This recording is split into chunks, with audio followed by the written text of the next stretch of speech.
Passando a palavra, então, para o senhor Paulo Ebel, nosso grande convidado de honra aqui, poder falar um pouquinho sobre essa MP, que tem tudo aí para gerar muito emprego aí para o nosso país. Presidente, deputado Bartô, muito obrigado. Faço um registro e um agradecimento especial também ao deputado Antônio Carlos Arantes pelo convite, deputado Bruno, demais parlamentares, senhoras e senhores. Prazer estar aqui na Assembleia de Minas Gerais para falar de um tema extremamente importante para o Brasil, que é a medida provisória de liberdade econômica. A situação do Brasil, todos conhecem, é uma situação bastante dramática, sobre o aspecto fiscal, sobre o aspecto tributário, sobre o aspecto regulatório, sobre o aspecto de ambiente de negócios. Hoje nós temos um desemprego em níveis altíssimos, 13 milhões de pessoas que não conseguem trabalhar. Nós temos uma estagnação econômica que vem vindo, uma das crises mais dramáticas da história do nosso país. A recuperação lenta da economia, ou seja, uma desconfiança da sociedade, dos investidores, que ainda não confiam que o Brasil é um lugar apropriado para se investir, gerar emprego e renda. E o pior indicador de todos, se a gente pudesse resumir, é a falta de confiança da sociedade nos governos. Qualquer pesquisa reputacional hoje, as pessoas não confiam nos governantes, elas não confiam nos servidores públicos, elas não confiam nos poderes constituídos. Isso é um risco à democracia, isso é um risco às instituições democráticas. Nós, servidores públicos e agentes públicos e parlamentares, precisamos resgatar a confiança da sociedade no nosso trabalho. Isso é fundamental. Hoje o Brasil ocupa a 109ª posição no índice de Doing Business, facilidade de fazer negócios. O Brasil ocupa a 72ª posição no índice de competitividade global. Hoje o Brasil ocupa a 150ª posição no índice de liberdade econômica. E como resultado disso, o Brasil ocupa a 105ª posição no índice de percepção da corrupção. Burocracia é a mãe da corrupção. Sem burocracia, dificilmente vai haver corrupção. Então, atacar a burocracia é reduzir a corrupção, é melhorar o ambiente de negócio para todos, principalmente para os pequenos. E a medida provisória 881 ela tem 3 grandes premissas.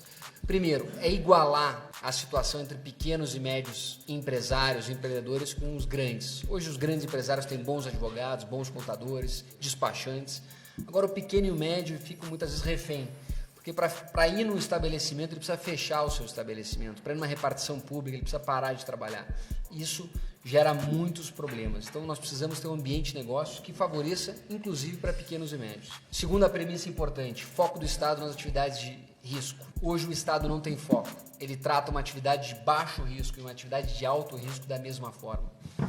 Em razão dessa falta de foco, nós temos tragédias como a Boate Kiss, Brumadinho, Mariana, onde a estrutura administrativa pública fica completamente sem foco e ela não consegue dedicar tempo, energia e recursos que são limitados para aquelas atividades de alto risco. Então é fundamental nós termos uma priorização de atividades que efetivamente geram risco para a sociedade. E o terceiro premissa importante dessa MP é o respeito ao federalismo. O governo federal estabelece regras gerais, mas estados e municípios continuam com as competências e os poderes para estabelecer regras específicas. Com isso, nós acreditamos que a gente vai desburocratizar e simplificar a vida das pessoas. E esse é o mandato popular. O mandato popular é o instrumento mais forte de uma democracia. Ele deve orientar o trabalho de todos os governantes e de todos os servidores públicos. O mandato popular é para simplificar, é para desburocratizar, é para repensar o tamanho do Estado e focar o Estado naquelas atividades que são efetivamente essenciais.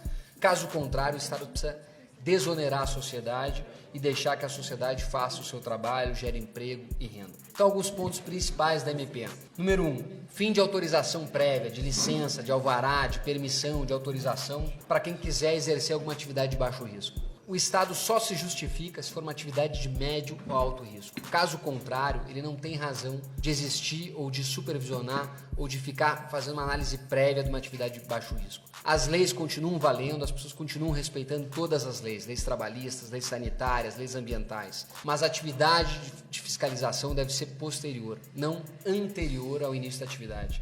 É uma mudança muito significativa, mas que ela vai destravar a economia e permitir que as pessoas comecem a trabalhar naquelas atividades de baixo risco. Portanto, todos os órgãos, todos os entes governamentais vão precisar fazer uma análise de matriz de risco. O que é isso? É basicamente classificar todas as atividades em baixo, médio e alto risco. Isso é um passo necessário, é uma decisão técnica, que leva em consideração 2 pilares. O primeiro é o potencial dano que aquela atividade pode causar, e o segundo é a probabilidade do dano, que é uma decisão estatística considerando o histórico daquela atividade. Se é uma atividade que historicamente não causou problemas e o potencial dano que ela pode causar é pequeno, ela é classificada tecnicamente como atividade de baixo risco. E aí o Estado não tem que gastar energia com isso. Isso vale para tudo, para atividade sanitária, para a parte do trabalho. Está aqui o meu colega João Carlos tem feito um trabalho muito importante à frente da Superintendência Regional do Trabalho. Então é uma forma de orientar a atividade pública para aquilo que efetivamente pode gerar risco para a sociedade. Outro avanço importante da MP é a liberdade de horário e dia para produzir, empregar e gerar renda, desde que seja observada a legislação trabalhista. Então a legislação trabalhista ela já dá o norte, ela já dá os parâmetros, as diretrizes, ela prevê os direitos. Respeitado esses direitos, o empreendedor pode trabalhar em qualquer horário, em qualquer dia. Por quê? Porque tem uma demanda da sociedade que precisa ser atendida. Nós não podemos limitar isso aí. Se a legislação trabalhista está sendo observada, a legislação de uso do solo, a legislação de silêncio, de respeito e poluição sonora, não há por que limitar isso aí. Muitas vezes a restrição é uma forma de barganha, de pedir favores, de criar dificuldades para vender facilidades. Isso tem que acabar. Outro ponto importante é a possibilidade de flutuar preço de acordo com oferta e demanda para evitar escassez. É necessário, isso aí é importante, você tem que permitir isso aí. Onde houve tabelamento de preço, onde houve restrição, você tem escassez, você tem intervenção, você tem geralmente danos colaterais que são muito superiores aos eventuais benefícios que isso vai gerar. Então, aonde foi praticado, deu errado. Acho que a Venezuela é um grande exemplo disso. Hoje, tabelamento de preço, restrição, gerou racionamento, gerou escassez. Isso não pode ter no Brasil. Outra decisão importante da MP, ela vincula as decisões administrativas, ou seja, 2 cidadãos na mesma situação tem que ter a mesma decisão do poder público. Nós não podemos tratar as pessoas na mesma situação de forma diferente. Isso gera corrupção, isso gera favorecimento, isso gera arbitrariedade, discricionariedade. Então o poder público precisa tratar as pessoas igualmente na mesma situação. É uma forma de criar segurança jurídica, previsibilidade e mais confiança no poder público. Outro ponto importante, reconhecer a boa-fé do cidadão. A boa-fé do cidadão ela tem que ser presumida. 2-3% da população são pessoas de má-fé, pessoas que não cumprem as regras, pessoas que não pagam seus impostos. 97% da população são pessoas sérias.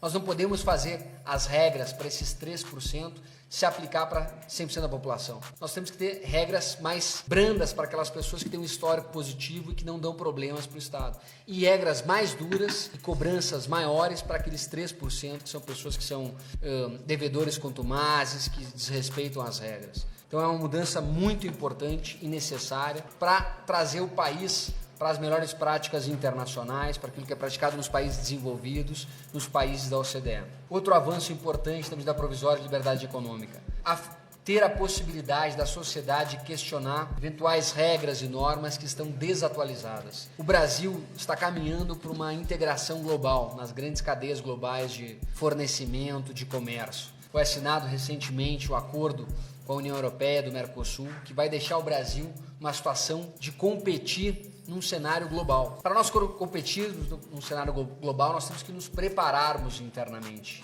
E isso requer uma revisão das nossas regras, das nossas normas, para sermos mais produtivos e competitivos. A medida provisória traz a possibilidade da sociedade questionar eventuais regras desatualizadas, para obrigar o poder público a sempre ter as melhores padrões internacionais de regras e normas, para tornar o país mais competitivo. Então, é uma medida muito importante que nivela o Brasil com aquelas melhores práticas internacionais. Outro ponto importante, respeito aos contratos empresariais privados. Infelizmente, hoje, muitas vezes, o poder público, o poder judiciário acaba intervindo em contratos empresariais privados. Isso tem um efeito colateral muito grande. Você aumenta a custo de transação, aumenta a taxa de juros, dificulta a competitividade das empresas brasileiras e afugenta investimentos externos. Ter esse respeito melhora o ambiente de negócio, vai atrair mais recursos, vai gerar mais emprego, mais renda no Brasil. Outro ponto fundamental. Hoje no Brasil você entra com um pedido de licenciamento, faz um pedido perante órgãos públicos, você não sabe quando vai ter uma resposta.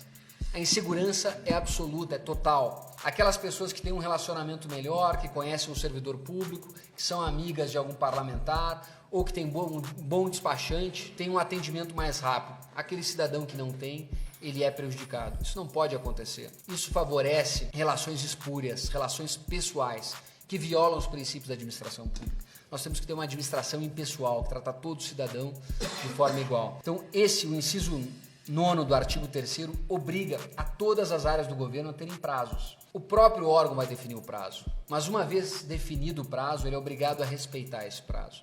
Se ele não respeita esse prazo, você tem uma aprovação tácita. Ou seja, se eu faço o requerimento, não tem uma resposta, aquele requerimento considera-se aprovado, que é um cidadão que está de boa fé, desde que ele não onere, não gere gasto, não gere despesa para o poder público. Isso é um passo muito importante, está alinhado com as melhores práticas internacionais. Ele é reconhecido na OCDE como a Sunset Clause, a cláusula do pôr do sol. Se até o último dia do prazo, no pôr do sol, se você não der um retorno, eu vou seguir adiante porque você me deu uma aprovação tácita. É uma mudança muito importante, mas que vai resgatar a credibilidade do poder público, vai reduzir a corrupção e vai fazer com que as pessoas possam, enfim, ter uma previsibilidade do poder público.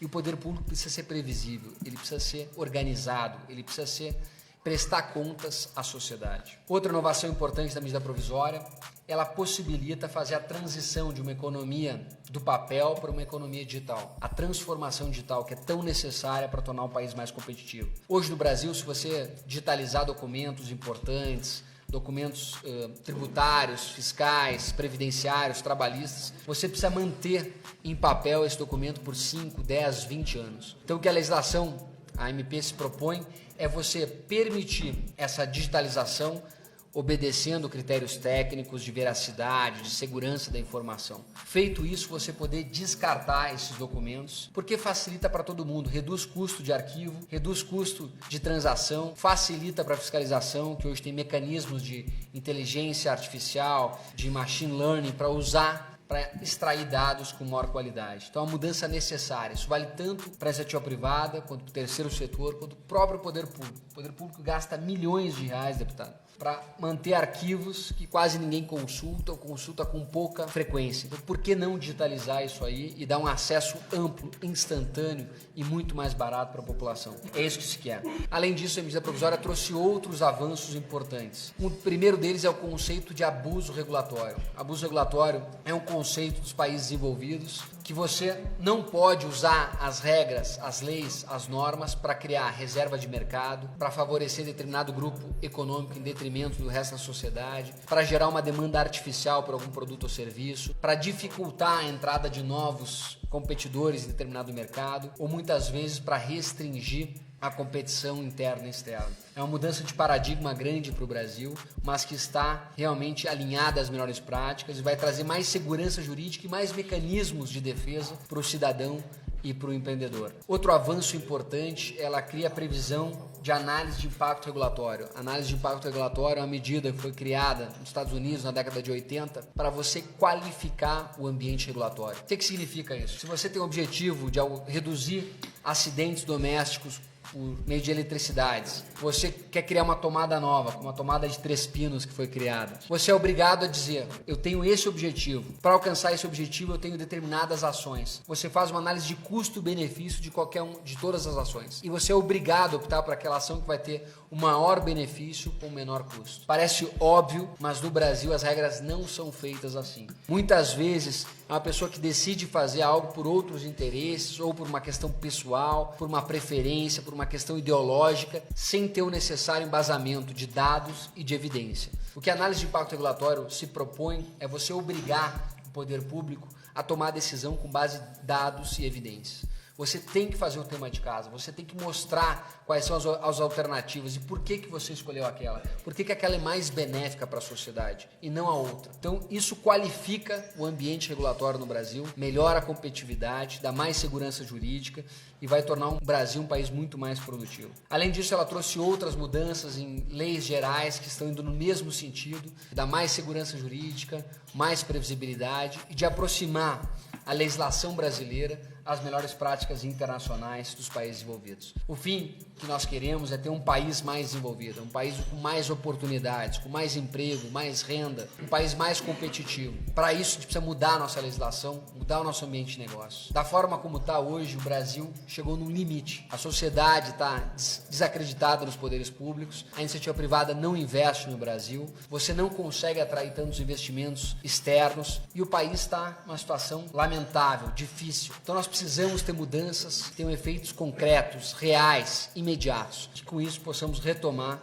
o crescimento e o desenvolvimento do nosso país. Em linhas gerais, senhor presidente, eram essas considerações, estou aqui à disposição para responder qualquer pergunta e reforçando que é esse o compromisso do presidente Bolsonaro, esse foi o mandato das urnas, esse é o compromisso do ministro Onyx Lorenzoni, que tem falado isso de forma frequente, foi um dos grandes entusiastas da MP de Liberdade Econômica, e também do ministro Paulo Guedes, que tem dado essa visão de que o Brasil precisa estar mais aberto, mais integrado na economia global, um país onde a gente possa ter mais oportunidades e um ambiente de negócios melhor para todos. Obrigado.